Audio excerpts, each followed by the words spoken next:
누가복음 1장 49절부터 56절까지입니다. 우리 같이 읽겠습니다. 능하신 이가 큰 일을 내게 행하셨으니 그 이름이 거룩하시며 긍휼하심이 두려워하는 자에게 대대로 이르는도다. 그의 팔로 힘을 보이사 마음의 생각이 교만한 자들을 흩으셨고 권세 있는 자를 그 위에서 내리셨으며 비천한 자를 높이셨고 줄이는 자를 좋은 것으로 배불리셨으며 부자는 빈손으로 보내셨도다. 그 종 이스라엘을 도우사 긍휼히 여기시고 기억하시되 우리 조상에게 말씀하신 것 같이 아브라함과 그 자손에게 영원히 하시도다 하니라. 마리아가 석 달쯤 함께 있다가 집으로 돌아가니라. 아멘. 지난 시간에 우리 무엇에 대해서 알아보았습니까? 지난 시간에 마리아의 찬가를 통해서 하나님을 크게 찬양하고 하나님에 대해서 크게 기뻐하는 이유가 뭐라고요? 그 하나님 나의 구원자를 만났기 때문이라는 것이에요. 그 하나님 나의 구원자를 만나면 어떤 일이 날까 이렇게 됩니까? 신약에 와서 보면 하나님께서 홀로 역사하시고 하나님 홀로 영광을 취하시잖아요. 근데 그게 어떻게 하신다고요? 급하게 역동적으로 강제적으로 끌고 가신다는 것이에요. 그 다음은 어떤 일이 납니까? 나도 모르게 내가 변화된 현장에 들어갈 것이고 나도 모르게 다른 사람들을 알보면 저 사람 정말 변해가고 있네 알게 된다는 것이에요. 무엇을 얘기합니까? 하나님의 신약의 역사를 통해서 나도 모르게 하나님의 역동성 속에 점점 변화되는 삶을 살 것이고 그 변화된 삶을 모든 사람들이 인정하는 삶으로 가기에 내가 크게 기뻐하고 크게 찬양을 드릴 수밖에 없다는 것을 알아보았습니다. 이런 사람들이 정말 있나요? 있어요. 그것이 신약의 백성들이고 이런 사람들만이 뭐요? 하나님의 웅장한 흐름 속에 들어가 구원으로 가게 되었다는 것이에요. 그래서 우리가 이걸 알고 우리 자신도 거기에 있는지 지난 시간에 함께 점검해 보았습니다. 여러분 한 주가 어떠셨어요? 정말 여러분 안에 역동적으로 막 급하게 막 흔들어 제끼시는 하나님의 역사하심을 체험해 보셨습니까? 사실 이거는 우리 삶 속에 별로 없을 것 같은 내용이에요. 마리아 찬가를 통해서 마리아니까 이렇게 해야지 이렇게 해야 했단 말이구나. 누가는 우리에게 그렇게 얘기하고 있지 않아요. 신약의 백성들은 그렇게 삶을 살 거라는 것이에요. 나뿐만 아니라 다른 사람이 나를 봐도 내가 변화되고 있는 과정을 알게 된다는 것이에요. 이런 역동적인 삶이 내 안에 있는지 없는지를 살펴보는 것이 예수 믿는 사람들, 즉 구원 있는 사람들의 특징이라는 것이에요. 여러분 사실 그리스도인, 예수를 믿으면 그리스도인을 하잖아요. 그리스도인이 어떻게 나왔다고요? 자기가 뭐 했다고요? 아니요. 어떻게 예수를 쫓다 보니까 다른 사람들이 저 사람들 예수 믿는 거와 똑같네. 예수하고 똑같이 사네. 어떻게 알아요? 그들이 얘기하는 그리스도와 그들의 삶이 일치하는 걸 보거든요. 사도행전 보면은 그래서 그리스도인이라는 말이 처음으로 그들에게 나타나기 시작했다는 것이 어떤 사람들이요? 안디옥 교회의 성도들이요. 어떤 사람들이요? 그리스도의 쫓음에 그대로 사는 사람들이요. 여러분 이것을 뭘 얘기합니까? 실제적으로요. 우리가 예수를 믿는다라서 하는 의미가 주관적으로 내 개인적 생각으로 저는 믿습니다로 머물러 있다는 게 아니에요. 우리 사실 솔직히 얘기하면 개인의 구원이기 때문에 개인에게 물어볼 수밖에 없어요. 맞아요. 그럼 여러분 어떻게 얘기했어요? 주관적으로 저는 믿습니다 하면 된다고 생각할 수 있잖아요. 그런데요. 성경에 보면 그렇지 않다는 것이에요. 주관적으로 사는 내 개인적으로 내가 믿는다는 것이 객관적인 사실로 증명이 되고 있다는 것이에요. 그거 어떻게 할 수 있어요? 예수 그리스도를 만나서 하나님 나라 백성답게 사는 사람들이 간증한 그들의 내용을 보면 알 수 있다는 것이에요. 그게 뭐예요? 신약에 있는 내용이란 말이에요. 그러니까 나 예수 믿어요 하면요. 신약에 있는 내용이 내가 갖고 있어야 되고요. 신약에 있는 내용을 갖고 있다면 아까 얘기했듯이 다른 사람들, 예수를 믿지 않은 사람들도 쟤는 좀 이상해. 쟤는 뭔가 달라. 입에서 예수 하더니 예수쟁이처럼 사네. 이런 얘기를 듣는다는 것이에요. 여러분 제가 거기 있는지를 지금 녹화하고 계세요. 여러분 예수 믿는 거는요.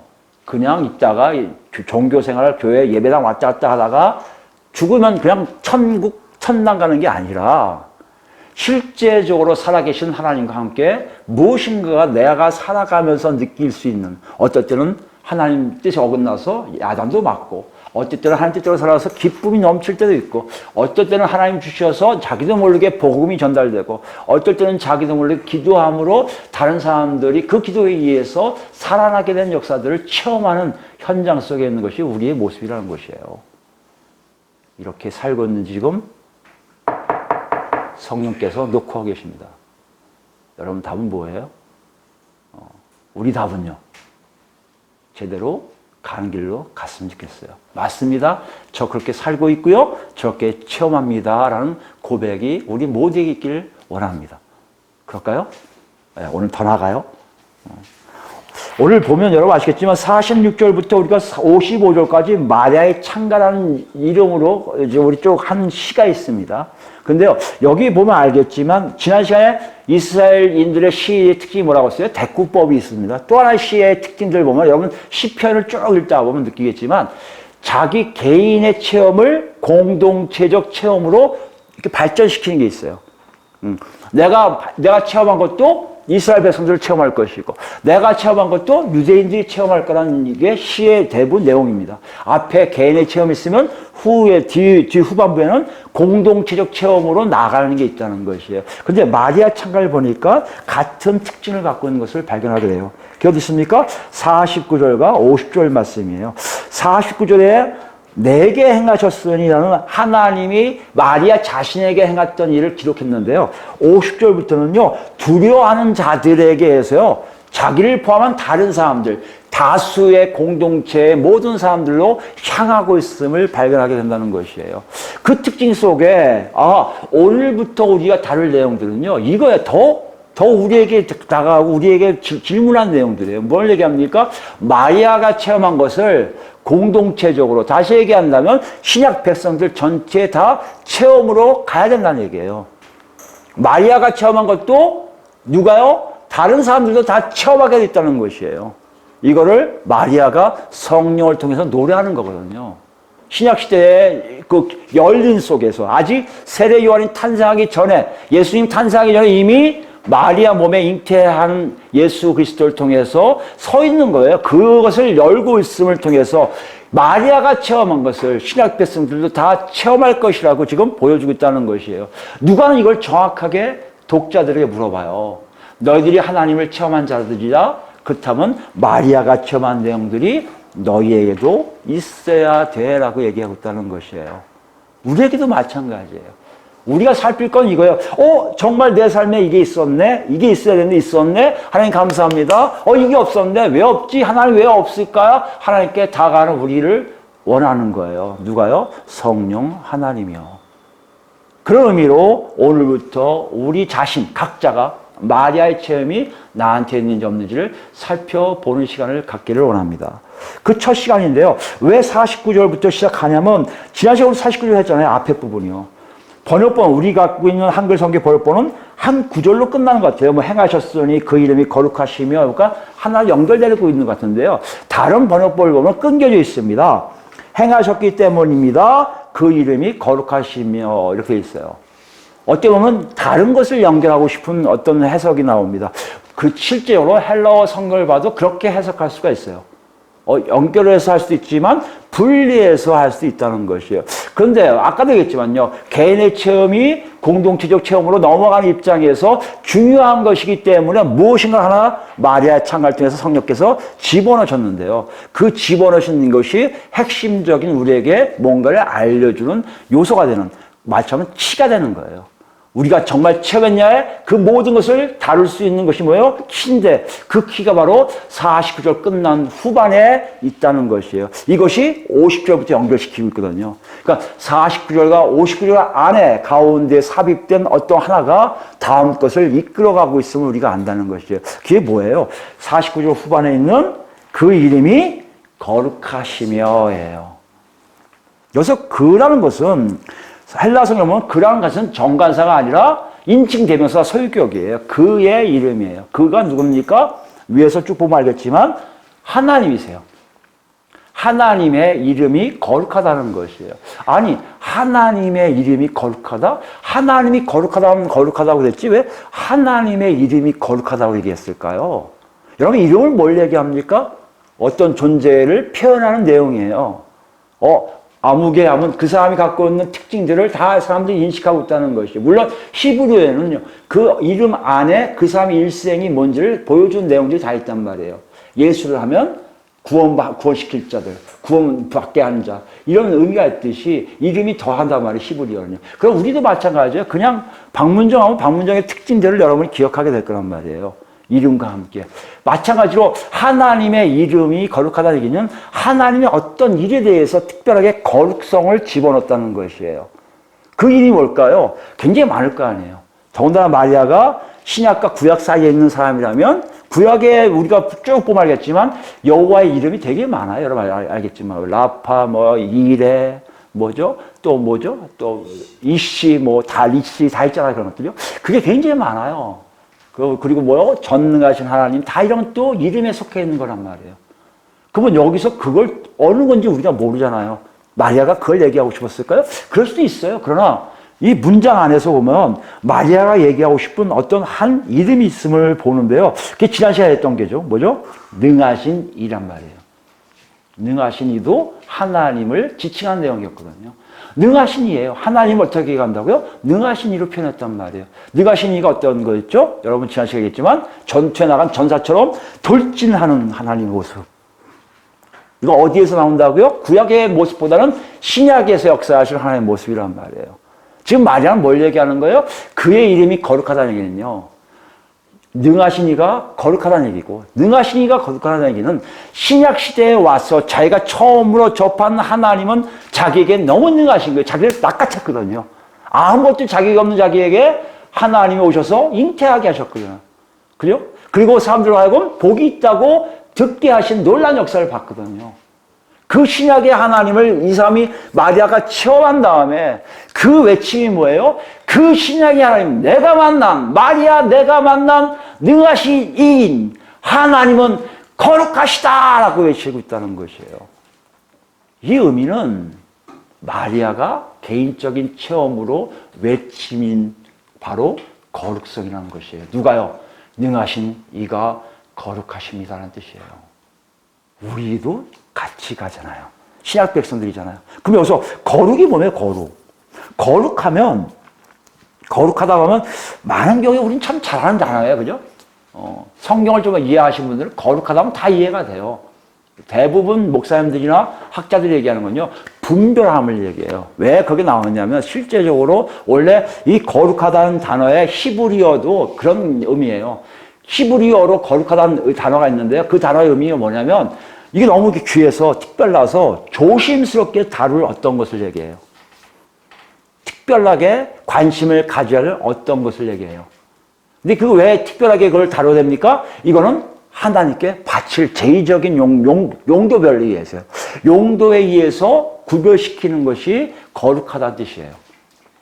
이것을 그대로 헬라어에서 거룩하다는 단어로 그대로 가져와요. 헬라어의 이 단어도 같은 의미예요. 신께 드리려고 성별됐다는 뜻이에요. 어떻게 보면 똑같은 단어를 가져오고 있어요. 자기 각자 신들에게 바치려고 분별해 놓은 거 일부러 떼놓은 거예요. 이거 중요한 거야, 떼놓아야 돼. 이거 중요한 거야, 떼놓은 거야. 이게 거룩하다는 뜻이에요. 그럼 한번 생각해 보세요. 능하신 이가 거룩하다면 능하신 이가 성별됐다는 얘기입니까? 좀 안 맞잖아요. 하나님의 이 단어를 쓰기에는 좀 이상하잖아요. 무엇인가 좀 다른 뜻이 있을 것 같다는 생각이 안 드십니까? 그거보단 다른 것이다. 왜요? 여태까지 거룩하다는 단어가 왜 우리한테 익숙하냐면 우리가 성도인데 용도별이잖아요. 우리도 하나님께 어떻게 살아야 되느냐의 문제를 갖기 때문에 거룩함이 마치 하나님 앞에 의해서 구별되어 있는, 분리되어 있는 사람으로 살아야 된다는 것을 얘기하기 때문에 쉽게 이해되는데 하나님 자체에다가 성별되어야 된다 하고 하면 이해가 안 되잖아요. 어떻게 이해가 될 수 있을까요? 사실 저도 이번에 이걸 준비하면서 한번 찾아봤어요. 여러분 혹시 거룩하다는 한국어의 의미를 알고 계십니까? 거룩하다 하면 여러분 어떻게 인식이 되시나요? 저도 갑자기 생뚱맞게 그 생각나서 네이버를 통해서 찾아봤어요. 사전들 몇 개 찾아보니까 거룩하다는 옛날 뜻이 거룩이 아니라 거룩이더라고요. 거룩하다라는 옛날 고어가 있더라고요. 그 고어의 뜻은 크다, 높다라는 뜻이래요. 크다, 높다. 그러니까 이게 거룩하다 되면서 어떤 거예요? 사람이나 행위가 위대한 걸 얘기해요. 너무 위대해서 성스러운 존재로 얘기하는 거예요. 뜻이 너무 크고 높다는 것이에요. 우리 거룩하다의 뜻은 뭐요? 크고 높다는 것이에요. 무슨 얘기입니까? 다른 것과 섞일 수 없음을 얘기하는 거예요. 어떻게 보면 이것이 더 우리가 알고 있는 일반적으로 분별되다, 구별되다, 분리되다의 거룩성보다 그의 이름이 거룩하다에 더 적합할 수가 있다는 것이에요. 왜 그럴까요? 우리 레위기서 한번 가볼까요? 레위기서에 그걸 얘기하고 계시거든요. 하나님이. 레위기서 11장 가보시면 구약 161페이지 있습니다. 레위기서 11장 44절 45절입니다. 제가 읽습니다. 나는 여호와 너희 하나님이라 내가 뭐요? 거룩하니 너희도 몸을 구별하여 거룩하게 하고 땅에 기는 길짐승으로 말미암아 스스로 더럽히지 말라. 나는 너희의 하나님이 되려고 너희를 애굽 땅에서 인도해낸 여호와라. 내가 거룩하니 너희도 거룩할지어라 하고 얘기해요. 근데 이것이 어떤 문맥이 있냐면요, 음식법에 대한 거예요.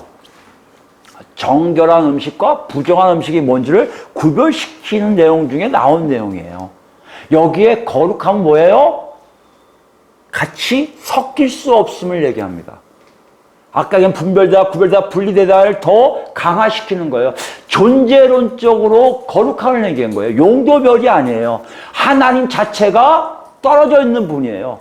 비교 불가, 대체 불가예요. 설명이 안 돼요. 뭐로 설명이 안 돼요? 우리가 갖고 있는 만물 가지고 그 여호와 하나님을 설명할 수가 없는, 그것이 여호와는 거룩하다는 뜻이에요.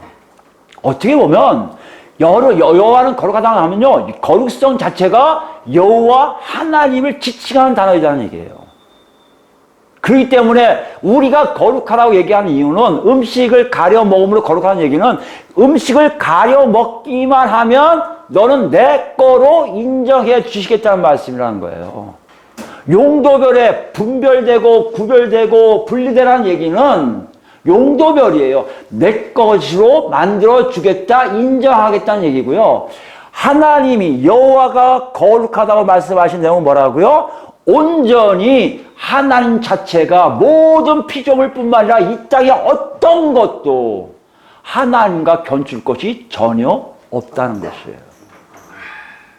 그러니까 여러분이 어떤 걸 가지고 하나님을 설명할 수가 없어요. 만 가지를 가지고도 설명이 안 돼요. 왜요? 그 만 가지도 비교 불가한 하나님의 존재성 때문에 안 되는 거예요. 지금 이걸 얘기하고 있어요. 그렇다고 여러분 생각해 보세요. 능하신 이가 거룩하다. 다시 얘기하면 신약의 마리아가 만난 하나님은 그런 분이다. 존재하는데 존재 자체가 엄청나게 떨어져 계신 분이에요. 자기가 감히 입으로 언급도 될 수 없는 분이란 말이에요. 이걸 체험한 거예요. 자기가 그럴 자격 있냐? 없다는 거예요. 자기가 어떻게 하나님의 아들을 잉태하냔 말이에요. 될 수 없단 말이에요. 자기가 어떻게 천사가 와서 하나님의 은혜 받은 자라고 얘기를 들을 수가 있냔 말이에요. 될 수가 없다는 것이에요. 자기에게 누가 와서 너 복이 있다고 얘기하는 사람이 누가 있냔 말이에요. 없는데 왜 은혜인지 은사인지 하나님 나를 그렇게 만들어주신 그 하나님을 발견한 거예요. 그 놀라우신 하나님이, 절대자 하나님이, 누구도 비교 가능하지 않은 그 하나님이 자기를 건져주심의 황홀함 속에 나온 단어가 그의 이름, 능하시는 거룩하십니다 라고 고백한다는 것이에요. 이것을 지금 누가가 그대로 가져가고 있어요. 그럼 물어봐요, 독자들에게. 너희가 만난 하나님은 그렇게 거룩하신 분이니? 여러분 어떠세요? 우리는 어때요? 우리가 만난 하나님이 그렇게 거룩하십니까? 한국교회는 이 거룩성에 대해서 굉장히 예민해요. 거룩성에 예민한 게 조심스럽게 모든 것을 다 합니다. 성자를 다 붙이잖아요. 성전, 성물, 이거 봉헌할 때 그 얘기도 이게 다 성물 아니에요? 이거 조심스럽게 한단 말이에요. 성찬식에 그 포도주는 포도주가 아니고 이제 성물이에요. 그래서 누구만 마셔야 돼요? 목사들만 먹어야 돼요. 목사는 성물을 먹을 수 있는 존재인가요? 그렇지 않은데도 목사는 그래도 가깝다고 여겨요. 그래서 성직자라고 얘기해요. 성자를 다 붙여서 여기 예민하게 군단 말이에요. 그런데 생각해 보세요. 정말 거룩한 하나님 만나서 쓴 단어인가요? 여러분, 죄송하지만 이걸 예를 드는 게 참 기분 나쁘지만요. 무속신앙인들, 우리가 무당이라고 하는 사람들, 무속인들을 가만보면요. 그들이 얘기하는 신당이라잖아요. 신당에서 있으나, 밖에서 있으나, 자기가 관계하는 귀신에게 대해서 깍듯해요. 엄청 깍듯해요. 절대 존재를 아는 거예요, 그 사람. 그걸 절대 존재 생각하는 거예요. 귀신을 보고. 그런데 여러분, 죄송하지만, 예수 믿는 사람들 그렇습니까? 예배당에 와서나 조금 거룩성을 인정해드릴까 말까? 찬양할 때나 좀 눈물 흘리면서 위대하십니다 고백할까 말까? 예배당을 떠난 다음에 우리 자신 속에서 나오는 하나님에 대한 여러분 자세를 보세요. 정말 그게 나와요? 그렇게 놀라우신 분, 우주 만물이 감히 그분을 어떻게 할 수 없는 분, 그분이라고 여러분 생각하고 계십니까? 그렇게 생각하는 게 많잖아요. 그러니까 어떤 줄 알아요? 그러니까 크게 기뻐하고 크게 찬양하는 일, 구원이 뭔지, 하나님이 큰일 하셨다, 그 하나님이 나의 구원자라는 얘기가 그렇게 와닿지가 않을 거 아니에요. 그 절대자의 하나님이, 우주 만물 위에 계신 그분이 나를 뭐라고, 방문적이 뭐라고, 여러분 각자가 누구라고 다 피크해서 부르시고 택하셔서 들어올리신 일을 체험했다면 이런 거 아마 이렇게 안 할 거예요.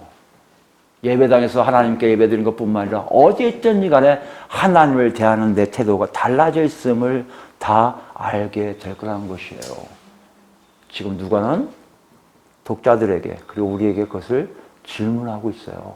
마리아가 체험한 것처럼 그의 이름, 즉 능하신 이는 거룩하다고 체험된 언어로 네가 얘기하였다면 너는 정말 그렇게 살고 있는지 확인하라는 것이에요. 이걸 어떻게 할 수 있어요, 이게? 사는 건 나중에 좀 봐도요. 우리가 거룩한 하나님 만나는 것이 어떻게 할 수 있냔 말이에요. 마리아 창가는 우리에게 그것을 본문에 보시면 지금부터 쭉 그것을 설명하고 있어요. 우리가 어떻게 그 거룩한 하나님 만났는지 마리아를 통해서 우리에게 알려줘요. 만약에 마리아 체험이 우리 체험이라면 우리 동일하게 우리도 그 하나님을 거룩하다고 납작 엎드릴 거예요. 그 하나님을 어떻게 할 수가 없어서 굉장히 거룩하신 분으로 비교 불가의 대상으로 그분만을 바라보고 살 거란 얘기예요. 그래서 오늘부터 우리는 그것을 알아볼 거예요. 정말 우리에게 이것이 있는지. 있다면 감사드려야죠. 없다면요. 정신 차리셔야 돼요. 예배당 왔다고 여러분 다 구원받은 거 아니에요. 예배당 왔다고 다 그리스도 된 거 아니에요. 예배당 왔다고 여러분이 다 천국 가는 거 아니라는 얘기예요.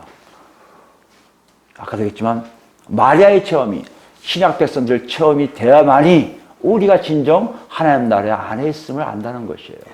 그것을 하나 둘 알아볼 텐데요. 오늘 첫 시간이에요. 첫 시간 50절입니다. 50절 어떻게 되어 있습니까? 긍휼하심이라고 되어 있어요. 긍휼하심이 뭡니까? 하나님의 속성이라고 우리가 얘기해요.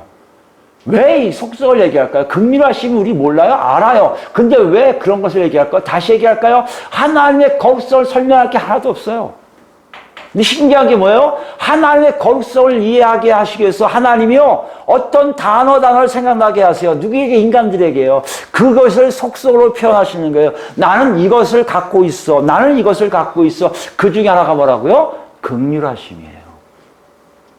그 긍휼하심을 내가 체험했다면 나는 하나님의 거룩성을 알고 있을 거란 얘기예요. 아니, 알고 있을 정도가 아니라 나는 분명히 여기서나 저기서나 어디서나 그 거룩하신 하나님과 대하는 태도가 동일하게 나가게 될 거란 얘기예요. 조심스럽게, 아니 무속인 이상으로 귀신을 섬기는 사람들이 정도니 우린 더 할 거 아니에요. 정말 성도답게 살 거란 얘기예요. 그러면 긍휼하심이 뭡니까, 여러분? 긍휼한 얘기는 뭘 얘기해요? 히브리어는 두 가지 단어가 있어요. 근데 먼저 첫 번째 단어가 뭐냐면 선하심이에요. 필요를 원하는 사람들에게 베푸는 선하심과 뭐요? 그 다음에 친절함을 얘기해요. 뭔가를 원하는 사람들에게 가서 선하시고 친절을 베푼다는 게 뭡니까? 원하는 걸 해주는 거예요. 그래서 불쌍히 여기는 마음, 자비, 동정과 같은 말인데 이거보다 더 진해요. 실제적으로 들어가서 역사하시기 때문에요. 그 단어를 여러분 아시겠지만 첫 번째 단어는 인간의 내부, 특히 어머니의 배를 가리킨다고 하더라고요. 어머니 배에서 나온 아이, 그 애를 엄마가 갖고 있는 마음이에요. 다 해주고 싶잖아요. 거기서 같이 태어난 형제자매 다 해주고 싶잖아요. 어쩌면 여러분요, 다른 이웃사촌이 더 가깝다고 할 수도 있지만, 엄격하게 얘기하면요, 같은 배에서 태어난 형제자매가 더 가깝잖아요. 제일 위는 어머니고요. 그걸 얘기하는 단어가 긍휼이라는 단어라고 하더라고요. 두 번째 단어는요, 이거보다 더 신학적이고 더 중요한 단어예요. 더 많이 쓰이는 단어예요. 여러분도 아시는 단어예요. 히브리어로 이건 뭐냐면, 언약을 중심으로 얘기해요. 언약을 중심으로, 이건 언약을 지키기 위한 하나님의 충성스럽고, 은혜스럽고 신실한 하나님의 사랑을 얘기합니다. 여러분 잘 아시는 헤세드가 바로 그 의미입니다. 헤세드가 긍휼을 얘기해요. 뭘 얘기합니까? 언약을 맺으세요. 언약을 맺는데 누가 하세요? 인간이 먼저 한다고? 아니요. 하나님이 정하세요. 언약을. 그리고 그것을 지키려고 모든 사랑을 퍼부으세요. 어떤 걸 얘기합니까? 인간들은 다 도망가고 있는데요. 아담의 죄 때문에 다 도망가고 있는데요. 하나님은요, 그들을 다 건져내세요. 그 샘플이 뭐예요? 이스라엘 백성들이에요. 구약의 내용을 보면 알겠지만, 아브라함을 통한 언약이 야곱의 자손들에게 끝까지 가고요. 신의 산에 언약을 맺은 다음에요. 그들이 굉장히 나쁜 짓을 많이 했는데요. 때리고 달래고 얼려서 데리고 가세요. 그게 언제까지요? 지금까지도 있다니까요. 이게 긍휼하심이에요. 이 역사하심을 체험한 사람이 있다는 것이죠. 신약에 오면 더해요. 이제 신약 가면 우리도 해오는데요. 왜요? 아담에게 타락한 사람들 다 구원시키라고 약속한 게 이미 창조 때 나온 얘기이기 때문에 우리에게도 동일하게 그 긍휼하심을 베푸신다는 것이에요. 그 결과가 뭐예요? 그 아들 예수님이 오신 거예요. 그 아들 예수님이 죽으신 거예요. 그 아들 예수를 부활되게 하신 거예요. 그 아들 예수를 승천하게 하시고요. 그 아들 예수를 통해서 성령님을 각 사람에게 보내신 역사가 바로 뭐다고요? 긍휼하심이에요. 이 긍휼하심을 받은 사람들은 하나님의 거룩함을 알게 된다는 것이에요. 한번 생각해 보세요. 우주 만물 창조하신 분이에요. 여러분과 저는요, 태어날 때부터 하나님 하고 부르주면서 태어난 사람 아무도 없을 거예요. 모르죠. 하나님 특별하게 태어난 사람들이 응애가 방어로 하나님 찾는 건지 모르겠지만 아직까지 하나님 찾는 사람 못 봤어요. 저는요. 어찌됐든 인간은 하나님 안 찾아요. 그런데 어떤 일을 합니까? 어찌됐든 간에 성령님 부으셔갖고 강제성으로 뭐요? 능하신 이처럼 휙 낚아채갖고 하나님을 만나게 하시잖아요. 그 사랑의 역사가 있다면 우리는 분명히 하나님의 거룩함을 알 거라는 얘기예요. 그게 어딨습니까? 에베소 가볼까요? 에베소서 5장 가보시면 에베소 5장 1절부터 보겠습니다. 그러므로 했어요. 에베소서 5장입니다. 314페이지. 에베소서 5장 1절부터요. 그러므로 사랑을 받는 자녀같이라고 했어요. 사랑을 받는 자녀, 긍휼을 받은 자녀같이 정말 긍휼 받았다는 사람이라면 무슨 예요? 너희는 하나님을 본받는 자다. 하나님을 본받는 게 뭐래요? 거룩성이에요. 하나님의 속해 있음을 보여주는 거예요. 우리가 할 수 있는 건 하나도 없어요, 여러분.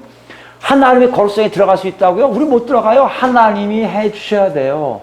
그래서 사랑을 주세요. 사랑을 주시고 우리를 끌고 가세요. 이게 예수 그리스도께 오신 이유란 말이에요. 복음이 증거된 이유란 말이에요. 성령님 오신 이유란 말이에요. 우리를 끌고 가세요. 하나 둘 끌고 가세요. 그리고 우리를 바꿔놓으신단 말이에요, 여러분. 여러분이 긍휼하심을 받았다면요, 여러분 분명히 그 거룩함을 알게 되어 있다는 것이에요. 여기 보세요. 2절이에요. 그리스도께서 너희를 사랑하신 것 같이 너희도 사랑 가운데 생활하라. 그는 우리를 위하여 자신을 버리사 향기로운 제물과 희생 제물로 하나님께 드리셨느니라고 얘기해요. 예수 그리스도를 통해서 우리가 똑같은 삶을 살 수밖에 하나님 만들어 주셨다는 얘기예요. 여러분 긍휼을 안다면요, 하나님의 사랑을 안다면요, 그 사랑이 내 안에 있음을 안다면요, 여러분 바뀌어 있음을 알게 된다는 거예요. 하나님은 그런 분이세요. 내가 너 사랑한다. 내가 너 사랑해. 하나님은 사랑이시라고 굉장히 많이 교회도 말 쓰잖아요. 그럼요, 바뀌어 있어야 돼, 그 사람들이요. 하나님 사랑인 거 아는 사람들은요, 내가 밖에 있으면 안단 말이에요. 왜요? 그게 긍휼하심이에요. 가만 안 놔두세요. 바꿔놓으세요. 여기 보면 알겠지만요. 3절이에요. 음행과 온갖 더러운 것과 탐욕은 너희 중에서 그 이름조차도 부르지 말라. 이는 성도에게 마땅한 바가 아니라 거룩함을 입혀주는 삶, 하나님 자녀답게 되게끔 만들으세요. 성도로서 마땅한 바가 아니라는 얘기는 뭡니까? 너는 거룩한 자가 된 거야. 이제 하나님께 속한 자가 된 거야. 그러므로 너희 삶을 봐. 더러운 게 있으면 너 사랑받은 게 아니야. 여러분, 하나님 저 사랑하시면서 이것도 안 줘요? 하나님 저 사랑하시면 이것도 안 줘요? 이거 하기 전에요. 여러분 보셔야 돼요. 나한테 더러운 게 있었나? 과거에 내가 알 수 있나? 이것이 없으면 여러분 자연스럽게 하나님 사랑 받고 있는 거 알아요. 질문할 필요도 없어요. 왜요? 내가 하나님을 닮아가는 속성인 거룩함에 동참하고 있기 때문에요. 용도별의 존재론적이 아니에요. 나는요. 용도별로 하나님 바꿔주세요. 나중에 완전히 바뀌어서 영화로운 단계 될 때 그때 우리는 존재 자체도 아담처럼 거룩성을 타고난단 말이에요. 그런데 지금은 안 그래요. 우리 안이나 지금 성령의 인도하심 따라 살고 있는 존재일 뿐이지 육신 아직도 제가 했잖아요. 그게 여러분 보셔야 돼요. 내가 긍휼하심을 받았나? 하나님 긍휼하심을 입었나? 여러분 삶이 바뀌어 있을 거라는 얘기예요. 4절입니다. 누추함과 어리석은 말이나 희롱의 말이 마땅치 아니하니 오히려 감사하는 말을 하라. 너희도 정녕 이것을 알거니와 음행하는 자나 더러운 자나 탐하는 자나 곧 우상 숭배자는 다 그리스도와 하나님 나라의 기업을 얻지 못하리니. 하나님께 은혜 받은 사람들, 하나님께 사랑받은 사람들 이걸 한다고요? 착각하지 마세요. 여러분 예수 믿는 건 정확해요. 내 삶을 보면 알아요. 내가 하나님께 은혜를 못 받고 하나님의 긍휼을 못 받았기 때문에 이렇구나 알 수 있다고요. 그럼 여러분, 지금 여러분은 거룩성이 뭔지를 몰라요. 하나님이 거룩하다고 하는 건 입에서만 그냥 나보려고 하는 거예요. 여러분, 여기서 성령의 역사하시는 이 영 깊숙한 곳에 하나님은 거룩하십니다라는 고백이 나온다는 건요. 그 사랑이 와서 나를 우리는 뒤집어 놓을 때 알아요. 내가 이런 놈이었는데, 이런 놈이었는데 지금은 그거 안 하네. 그랬었는데 지금은 과거 거 됐네. 나한테 그런 게 없어졌네. 내가 하나님과 그리스도와 같이 갈 수 있는 어떤 것이었네. 그분의 손길을 느껴지고 그분이 날 만져주심이 있어야 여러분과 제가 하나님이 거룩하다고 고백하는 것이 정답이지. 그런 것도 없이 하나님이 거룩하다고 한다면 여러분 죄송하지만 가짜예요. 가짜. 구원에 대해서 여러분 죄송하지만 없다는 거예요. 이 말이 여러분에게 안 이렇게 거부될 수 있는데, 그렇다면 여러분 보세요. 한국교회 얼마 많은 사람들이 다 구원받을 거다? 아니요. 큰 교회는 다 구원받을 거다? 큰 교회 목사나 작은 교회 목사는 다 구원받을 거다? 아니요. 그게 기준이 아니에요. 하나님의 긍휼하심을 받아 변화된 삶 속에 하나님께 속해 있는 거룩함이 내 안에 존재하는 사람들만이 하나님의 백성으로 살게 되어 있다는 것이죠. 그래서 마리아의 실제적인 체험의 언어인 능하신 이는 거룩하십니다라는 고백이 모든 신약 백성들의 입에서 나와야 된다는 것이에요. 그러기 위해서 뭐해야 된다? 긍휼하심을 받았는지를 내 삶을 통해서 정확히 확인하라는 것이에요. 여러분 확인이 안 되신다고요? 아무리 봐도 나는 구원받은 것 같은데 이런 생각을 하십니까? 그럼 더 나갈게요. 본문으로 오시면요. 참 대단한 것 같아요. 마리아를 통해서 성령께서 이렇게 시를 짓게 하고 누가를 통해서 전달한다는 내용이 너무 대단한 것 같아요.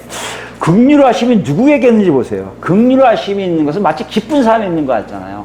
막 즐겁고 기쁘고 막 이런 사람이 있을 것 같잖아요. 너 왜 기뻐? 너 즐거워? 나 하나님이서 즐거워? 나 하나님에서 기뻐? 이래서 그 사람 안에 긍휼하심이 있을 것 같잖아요. 아니요. 그건 결과예요. 긍휼하심이 있어서 기뻐하는 거예요. 내가 기쁘기 때문에 긍휼하심을 늘 받을 거야? 아니란 얘기예요. 내가 날 신나기 때문에 난 긍휼하심을 받을 거야? 아니란 얘기예요. 누구요? 왜 그러니까요. 두려워하는 자에게 대대로 이르는도다예요. 이거 헬라어 성경은 더 깔끔하고 재밌습니다. 긍휼하심이 누구에게냐면요. 긍휼하심이 아니라 뭐냐면 대대로 아프가 대대로. 대대로가 뭐예요? 48절에 온 만세하고 같은 얘기예요. 온 세대들이에요. 시간을 초월한 사람들이에요. 시간을 초월해서 모든 사람들에게 그의 긍휼하심은 그의 긍휼하심은 그다음에 뭐예요? 두려워하는 자에게 뭐 이르노다 했죠. 이르노다 이게 없어요. 이르노다는 단어가 없어요. 뭐예요? 단순해요. 그를 두려워하는 자들에게예요. 다시 얘기할까요? 시대를 초월한 모든 사람에게 있는 그의 긍휼하심은 그를 두려워한 자들에게 있어요. 그를 두려워한, 그가 누구예요? 하나님을 두려워한 자들에게만 뭐 간다고요? 하나님의 긍휼하심이 간다는 것이에요. 내가 긍휼함을 받고 있다는 것을 어떻게 한다고요? 내가요, 두려워하고 있어야 돼요. 두려워하는 게 뭐예요, 여러분? 두려워하는 게. 두려워하는 건 똑같아요. 무서워서 떨고 있는 거예요. 무서워 떨고 있는 거예요. 어렸을 때 여러분, 무서우면 어두운 데 가면 떨잖아요. 자기도 모르게. 이까야 하고잖아요. 이러잖아요. 이게 이걸 얘기가 두려운 거예요. 여러분 한번 생각해 보세요. 하나님을 두려워해? 하나님을 두려워한다는 게 여러분 어떤 의미로 다가옵니까? 우리가 생각에는 그냥 뭐 존경하면 되지, 경배하면 되지 이렇게 생각하잖아요. 아니요. 원초적인 얘기는 그게 아니에요. 하나님 앞에서요 정말 떠는 거예요. 무서워서. 어찌할 줄 모르고 떠는 거예요. 이걸 성경적으로 이해하면 쉽습니다. 먼저 창세기 가볼까요? 창세기 3장 가보시면 구약 3페이지예요. 맨 앞에 있습니다. 3장 8절부터예요. 8절은 뭐가 나와요? 선악을 알게 하는 실과의 열매를 하와와 아담이 따먹은 후의 일이에요. 뭐 한 거예요? 하나님 말씀을 불순종한 거예요. 죄를 범한 거예요. 죄가 인류에게 들어온 후의 모습이에요. 8절 보시면 그들이 그날 바람이 불매 동산에 거니시는 여호와 하나님의 소리를 듣고 항상 하나님이 동산에 거니셨거든요. 그러면 아담이 와서 하나님 오셨어요. 오늘 뭐 만드셨어요? 이거 만들었는데 네가 한번 이름 줘봐라. 그거 참새로 할게요. 좋네 참새. 이렇게 살던 관계였거든요.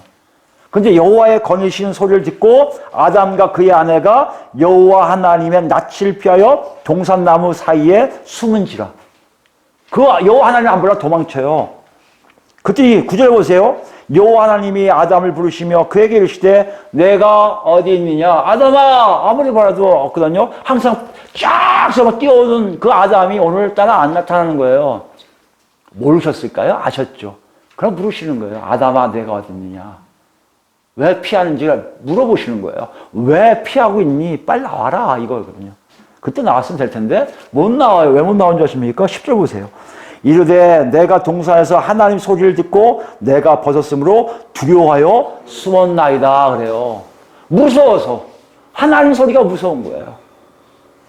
자기가 벗고 있다는 게 아니에요. 실과를 먹은 다음에 결과치가 있어서 그것 때문에 두려운 거예요.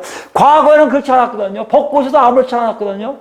근데 하나님 소리 들으니까 벗고 있는 자체가 무서운 거예요. 왜요? 하나님 대한 자체가 무섭고 떨려서 숨은 거예요. 여기에 두려움은 뭐예요? 죄를 지은 모든 인류가 하나님을 만날 때 일어나는 동일한 모습이에요. 하나님 앞에 서면요 무서워요. 떨어요. 왜요? 나 안에 죄가 있기 때문이에요. 여러분 하나님 앞에 구약을 보면 있잖아요. 내가 하나님, 이 범죄한 자가 하나님을 배워서 죽게 생겼습니다. 고백을 많이 봐요. 자기 죄 때문에 하나님 보면 죽게 되어 있음을 두려워한다는 거예요. 시내산에서도 그 하나님의 임재가 분명히 하나님 죽게 안 하시는데도 무서운 거예요. 다 도망가요. 나머지는 모세한테 얘기해요. 이제 우리 안 볼래. 네가 알아서 다 해. 그러니까 모세가 원한 거예요. 너희 죽으시려는 게 아니라 너에게 엄밀하게 하나님 살아계심을 보여주려고 한 거라고 얘기가 나온단 말이에요. 그만큼 두려워요. 뭐가요? 하나님의 존재이 무서운 거예요. 왜 무서워요? 하나님 뜻에 따라 살지 않기 때문이요. 이걸 끝나지 않아요. 신명기가 볼까요? 신명기 10장 가보면 죄 때문에 한 것도 있지만 또 하나는 여기서 하나님이 그들에게 그 백성들 신명기라고 아시겠지만 2세예요. 광야 생활에서 1세는 다 죽고 2세만 남았고 이제 가나안 땅 들어가기 전에 모세가 설교한 내용이에요. 신명기 10장입니다. 12절부터 볼까요? 이스라엘아 내 하나님 여호와께서 네게 요구하신 것이 무엇이냐? 하나님이 이스라엘 백성들에게 요구하는 게 뭔지 알려줘요. 그게 뭐예요? 내 하나님 여호와를 뭐요? 경외하라고 되어 있는데 여기 경자가 없어요. 두려워하고 실제 단어가 두려워하다는 거예요. 70명에게 똑같은 단어를 써요. 두려워하는 거. 경외란 자체가 우리는 좀 경자가 있으니까 그럴 수 있다 하는데 그 자체가 아니에요. 두려워하라는 걸 왜 두려워할까요? 여러분 아시겠지만요. 거룩하신 분이기 때문에 우주 만물이 그분하고 섞일 수가 없어요. 이 섞일 수 없음을 고백하라는 거예요. 뭐로요? 표현하라는 거예요. 뭐로요? 두려움으로요. 하나님 만나면 알아요. 죄가 없어도요. 하나님은 경외로운 분인 거 알아요. 두려워할 존재인 거 알아요. 무서워서 떨고 있는 자신을 발견해요. 왜요? 우린 피조물이고 그분은 조물주거든요. 여러분 한번 생각해 보세요. 하나님이 여러분 무서운 분이세요? 여러분 지금 하나님을 두려워하지 않는다는 얘기는 죄송하지만 여러분 안에 뭐가 없는 거예요? 긍휼하심을 받지 못해서 그래요. 긍휼하심을 받지 못했으니까 거룩성이 없어요, 여러분에게. 그러니까 여러분 하나님을 절대 두려워하지 않아요. 우습게 알아요. 이 역설을 여러분 이해되십니까? 성경에 있잖아요. 가보라고 하나님 다 만날 수 있다고 했잖아요. 맞아요. 가보세요. 두렵다니까요. 여기 지금 마리아가 얘기하는 이 두려움은 뭘 얘기합니까? 실제 언어로 체험적으로 얘기하는 거예요. 그 하나님을 만나고 보니 잉태하고 그 하나님을 만나보니 정말 무서운 거예요. 정말 떨리는 거예요. 정말 어찌할지 모르는 거예요. 그런데도 뭘 느껴요? 그분의 사랑을 느껴요. 왜 날 사랑한지를 너무나 놀라는 거예요. 그 사랑을 느끼니까요 마치 그분이 거룩성이 뭔지를 아는 거예요. 그래서 고백하는 거예요. 능하신 이는 거룩하십니다 라고요. 하나님의 두려워한다는 것이 뭔지를 여러분 정확히 아셔야 돼요. 그 두려움이 실제 존재로서 우리에게 다가옵니다. 13절 보시면요. 오늘 내 행복을 위하여 내게 명하는 여호와의 명령과 규례를 지킬 것이 아니냐. 이거 무슨 말하는 거예요? 하나님 말씀을 지키라고 강조하고 있어요. 17절 보세요. 너희 하나님 여호와는 신 가운데 신이시며 주 가운데 주시오 크고 능하시며 두려우신 하나님이시라. 사람을 외모로 보지 아니하시며 뇌물을 받지 아니하세요. 우리가 생각하는 하나님이 아니세요. 그래서 두려워요. 여러분 제일 무서운 사람이 누구예요? 겁 없는 사람이잖아요. 왜 겁 없는 사람이 무서워요? 예측이 안 돼요. 저는 그분 더 무서운 사람이 아는데요. 굉장히 단순한 사람을 무서워해요.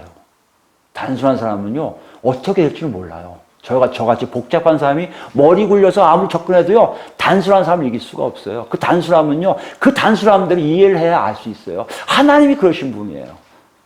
하나님께 두려워하는 것이 뭔지를 아는 사람들은요, 하나님을 제대로 이해하는 거예요. 하나님을 내 마음대로 이해한다? 내 마음대로 생각한다? 내 마음대로 거룩성을 이해한다? 착각하지 마세요. 여러분 사랑이 없는 거예요. 하나님 사랑을 받지 못해요. 왜요? 하나님하고 엇박자가 나거든요. 딱 일치가 돼야 하나님의 사랑과 하나님의 거룩성이 내가 체험하는 일이 일어난단 말이에요. 그것이 뭐라고요? 저한테 무섭고 떨림으로 와요. 이게 신약이 어떻게 표현되고 있습니까? 베드로전서 가봅시다. 베드로전서예요. 1장입니다. 베드로전서 1장 13절부터예요. 그러므로 너희 마음의 허리를 동이고 근신하여 예수 그리스도께서 나타나실 때 너희에게 가져다 주실 은혜를 온전히 바랄지어다. 심판을 경험한 사람들에게 심판이요. 심판이 있으면 알아요. 신약 백성의 특징이 뭐라고 여러분? 심판이 있으면 안다는 것이에요. 마리아도 아마 알았을 거예요. 예수 그리스도를 통해서 이제 더 분명해져요. 마지막 심판이 이를 거라고. 어떻게 알아요? 구약의 선지자 통해서 하나님 말씀하셨거든요. 마지막에 하나님 다 심판하실 거라고요. 다 심판하고 하나님의 뜻을 이룬 다음에 새 하늘과 새 땅을 하나님 나라 백성들에게 주겠다고 약속하신 게 있거든요. 그것이 실제적으로 일어나는 게 신약이에요. 그래서 여러분과 제가 구원받은 거예요. 그래서 여러분과 제가 은혜 받는 거고요. 긍휼의 하심을 얻은 거고요. 그래서 여러분과 제가 하나님 하면 무섭고 떨리는 거예요. 그 하나님의 역사하심을 우리에게 있기를 알게 하시기 때문이었습니다. 근데 거기에 뭐가 있다고요? 심판이 있으면 알아요. 심판은 여러분 유대인이나 이방인이나 동일하게 하나님 뜻대로 살지 않는 모든 사람들을 다 제거해버리는 시간이에요. 그 제거가 우리가 가고 싶지 않은 지옥으로 간다는 것이에요. 그 제거가 하나님과 완전히 멀어진다는 것이에요. 하나님과 완전히 관계가 없다는 것. 지금 관계하기 때문에 빛도 있고 바람도 있고 어떤 환경이 우리에게 주어지고 있는데요. 이것이 다 사라진다는 얘기예요. 여러분 말짱하게 막 창이 막 햇빛을 막 비치는 그 아름다운 세계가 정말 아름답고 좋다고 알 수 있는 건요. 흐린 날이 한 며칠 되면 그것이 알아요. 근데 생각해 보세요. 하나님하고 영원한 작별한 사람은요, 그 흐린 날보다 더 흐리고 아무것도 없는, 정말 하나님의 은혜를 전혀 맛볼 수 없는, 내가 숨쉬고 있는 게 숨쉬고 있는 것 같지 않은 그런 상태로 가는 게 지옥이에요. 그걸 아는 사람들이 심판에서 면한 자기 자신을 통해 하나님과 영광 드린다는 것이죠. 이런 사람 특징을 보세요. 보세요. 17절입니다. 외모로 보시지 않고 각 사람의 행위대로 심판하신 이를 너희가 아버지라 부른즉, 심판자인 아버지가 어떤 분인가 아는 거예요. 외모로 보지 않으세요. 행위로 심판하세요. 하나님 뜻대로 사는지 아닌지를 보고 심판하세요. 내가 목사이기 때문에 하나님 구원시킨다? 아니. 우리 3대적 믿음의 가정이니까, 나는 정말 막 건축도 많이 하고 성령 건축이라는 얘기를 막 하고 예배동이 많이 졌으니까, 아니야. 하나님 뜻대로 사는지 아닌지를 본다는 거예요. 그걸 위해서 심판하신 분이기 때문에 어떻게 하라고 보니까요. 너희가 나그네를 쓸 때, 나그네가 뭐예요? 이 땅에 살 때 뭐요? 두려움으로 지내라고 계잖아요. 누구 얘기예요? 베드로 사도예요. 두려움을 지내는 것이 오히려 우리에게 삶이 있다는 얘기예요. 누구를 향해 두려움입니까? 하나님 아버지에 대한 두려움이에요. 무서움이에요. 떨림이에요. 여러분, 이것을 지금 얘기하고 있어요. 죄가 있어서 그런 것도 있고 심판이 다가와서 그런 것도 있지만, 그분 자체가 워낙 피조물이 조물줄 대할 수 없는 높이 계신 분이기에 그분의 실제적인 모든 것들을 인정하는 무섭고 떨림이 있어야 한다는 것이에요. 이 시제가 뭔지 아십니까? 현재형이에요. 헬라어의 동사 현재형은요, 계속성이 있어요.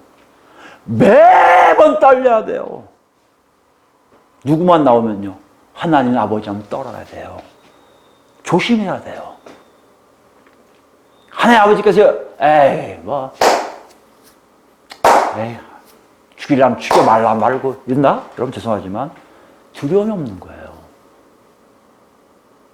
그런 분에게 긍휼하심을 받았다고요? 아니요. 하나님은 거룩하시다고 고백이 맞다고요? 아니요. 여러분, 많은 경우에 두려움에 대해서 얘기할 때요, 두려워하지 말라는 설교를 많이 해요. 한국교회는. 두려움은 오히려 있잖아요. 요한일서에도요. 두려움한 사람들은 구원받지 못한 사람을 얘기하잖아요. 착각하지 마세요. 그 두려움은요, 하나님에 대한 두려움이 아니라 다른 것에 대한 두려움이에요. 지금 여러분, 제가 그걸 물어보고 있단 말이에요. 지금요. 성령께 놓고 계세요. 너 지금 두려워하고 있는 거 아는데 뭘 두려워하는지 보라는 거예요. 여러분, 두려워하는 게 뭐예요? 하나님이세요? 제대로 가고 계신 거예요. 잘하고 계신 거예요. 여러분, 하나님의 사랑을 듬뿍 체험하게 될 거예요. 하나님이 거룩하신 걸 알고 고백할 거예요. 마리아처럼요. 근데 여러분, 하나님이 두렵지 않고 딴 게 두렵다고요? 세상에서 내가 살아가는 게 두렵다고요? 세상에 내가 망하는 게 두렵다고요? 세상에 내가 남들한테 욕먹는 게 두렵다고요? 세상에서 내가 누리지 못하고 밥 먹지 못하는 게 두렵다고요? 죄송하지만 여러분, 지금 그 두려움은 구원이 없는 두려움이에요. 목사님 그렇게 얘기하세요? 맞아요. 성경이 분명하게 얘기해요. 하나님께 두려워하는 자와 세상에 두려워하는 자가 갈라져 있는데요. 두려움의 대상이 어딘가를 보라는 거예요.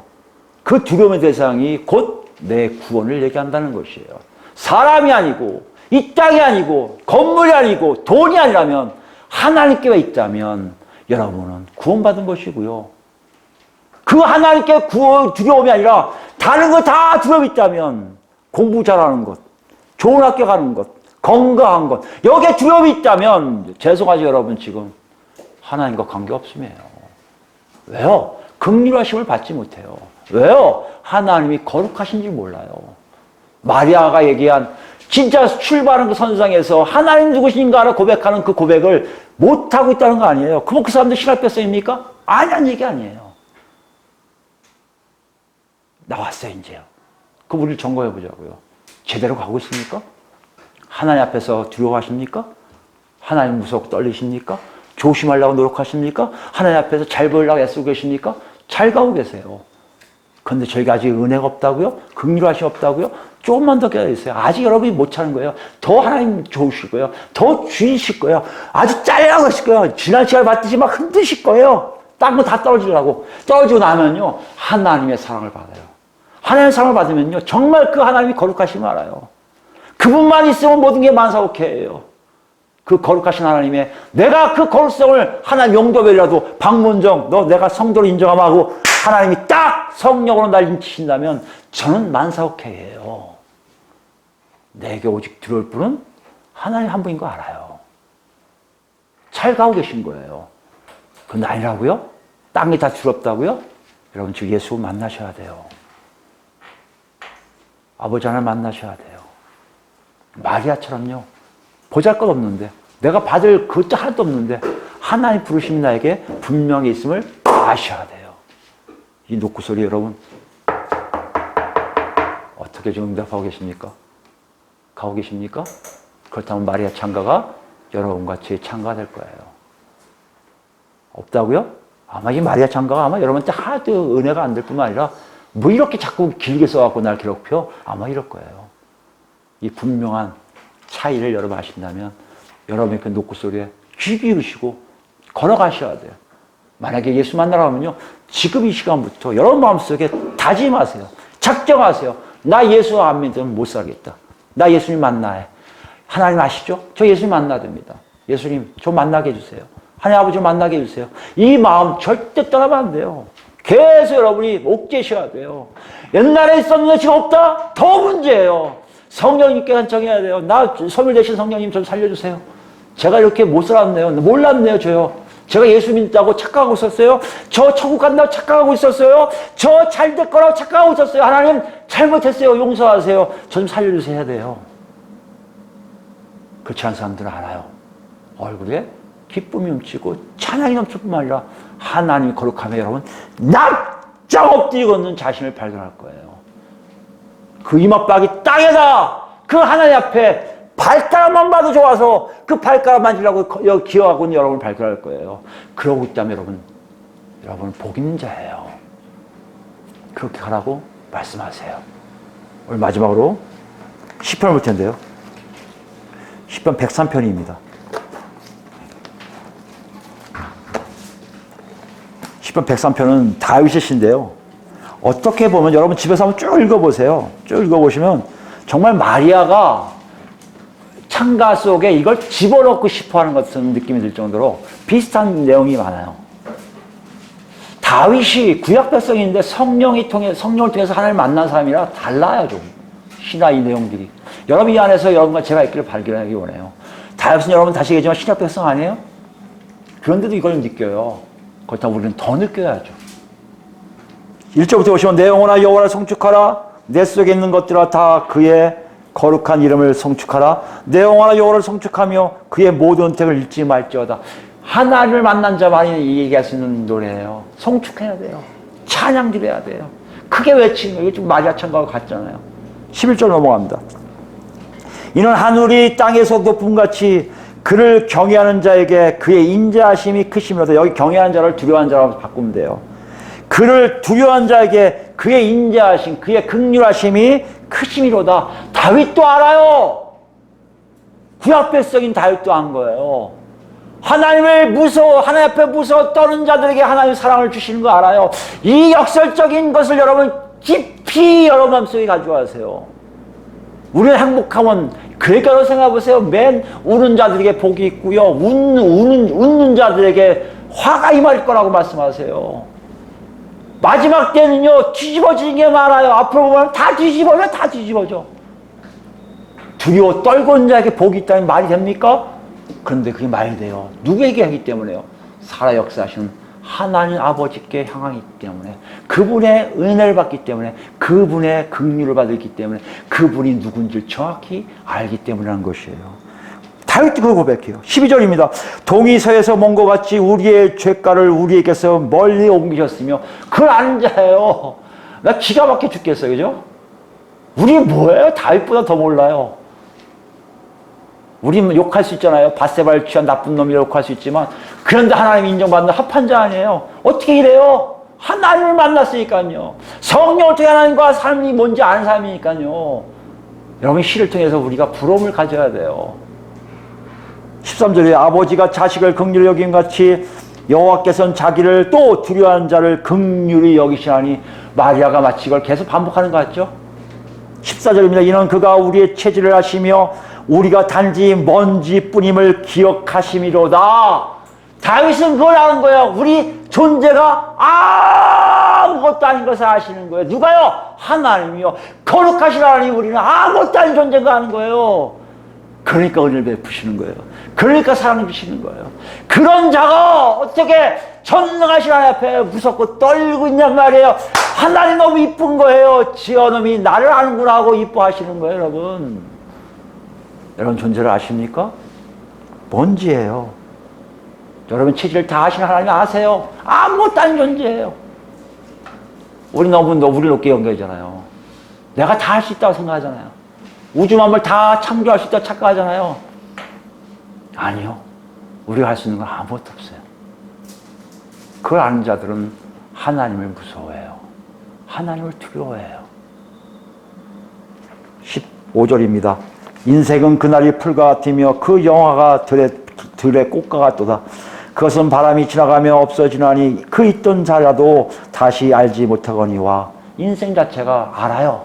다 끝난 게 다 한계가 있어요. 무한한 게 아니에요. 유한해요. 그 유한성 속에 하나님을 발견하는 거예요. 그러니까 무서운 거예요. 그 하나님이. 17절 보세요. 여호와의 인자하심은 자기를 무서워하는 자에게 영원부터 영원까지, 그게 대대로예요. 이르며 똑같은 표현이죠. 긍휼하심은 대대로 그를 두려워하는 자에게. 이거 똑같은 표현을 쓰고 있는 거예요. 마리아가요. 마치 성령이 마리아에게 이걸 집어넣어 주신 것 같아요.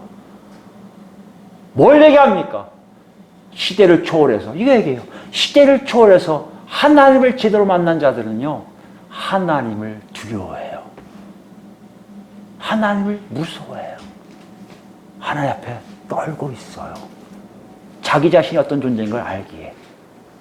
18절에 이렇게 써있습니다. 곧 그의 언약을 지키고 그의 법도를 기억하여 행하는 자에게로다. 무슨 말이에요? 그러므로 하나님 뜻대로 살려고 나간다는 것이에요. 여러분 어떻습니까? 우리는 어떻습니까? 정말 하나님 아버지를 무서워 떨며 대하고 계십니까? 그분이 나의 구원자이시며 모두 우주 만물을 창조하시며 그분의 계획이 곧 우리의 뜻이고 우리가 이루어지는 걸 여러분 아십니까? 그렇다면 여러분 사랑 있는 거 보세요. 사랑이 있어요? 그 사랑이 여러분을 뒤집어 놓고 계십니까? 바꿔놓고 계십니까? 과거의 모든 것들 다 없어지게 하십니까? 그럼 여러분 분명히 입에서 고백이 나올 거예요. 내가 알고 있는 나의 하나님은 거룩하십니다 라고요. 오늘 여러분과 제가 숙제예요. 이걸 우리가 보자고요. 살면서 하나님의 거룩하심을 인정하는 여러분 자신이 있는지 보세요. 없다면 성령님의 녹화하심을 듣고 빨리 돌아서세요. 빨리 예수님 만나서 아버지 하나님과 교제하세요. 있습니까? 여러분 그대로 가세요. 하나님 여러분 어떻게 인도하시는지 체험할 거예요. 그 맛에 여러분 더욱더 하나님을 찬양하고 그 맛에 하나님과 함께 하려고 그러고 그 맛에 납작 엎드려 하나님, 나의 구원자, 나의 모든 거라고 고백할 거예요. 여러분 모두가 후자에 속해서 영원토록 하나님과 함께하는 놀라운 역사를 체험하기를 예수 그리스도로 축원드립니다. 네, 기도하시겠습니다. 하나님 아버지 감사합니다.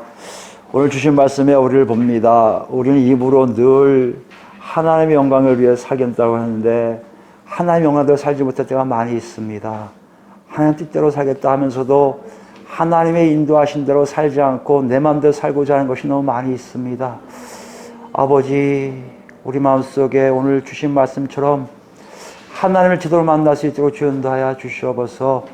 살아 역사하서 우리에게 사랑을 베푸셔서 우리가 하나님 닮아가는 삶으로 인도하시는 하나님의 놀라우심을 체험할 수 있도록 인도하시고 그 체험 속에서 하나님은 거룩하시다는 고백이 나올 수 있도록 주인도하여 주시고 우리 속에 더럽고 추함이 있는 모든 것을 알아서 이제부터는 그것이 아니라 하나님 앞에 무섭고 떨림으로 사는 삶으로 하나님께만 영광 드리는 우리가 될 수 있도록 주연다야 주시옵소서.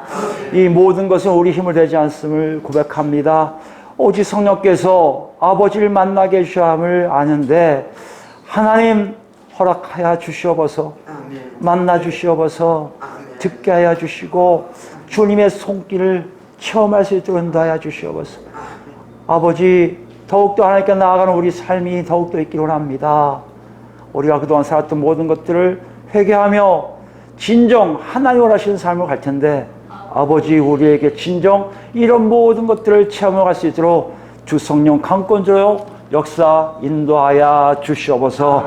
이제는 우리 주 예수 그리스도의 은혜와 아버지의 극진한 사랑과 성령님의 감동과 역사와 교통하심이 이 자리에서 하나님께 영광 드리고 하나님 뜻대로 살겠다고 다짐할 뿐만 아니라, 하나님 저 좀 만나주세요, 그래야 우리가 하나님 누구신지 알잖아요 하고 간청하는 성도들 머리 위에 지금부터 영원토록 함께 하시기를 간절히 축원하옵나이다. 아멘. 아버지 홀로 영광 받으소서. 아버지 감사합니다. 아버지 감사합니다.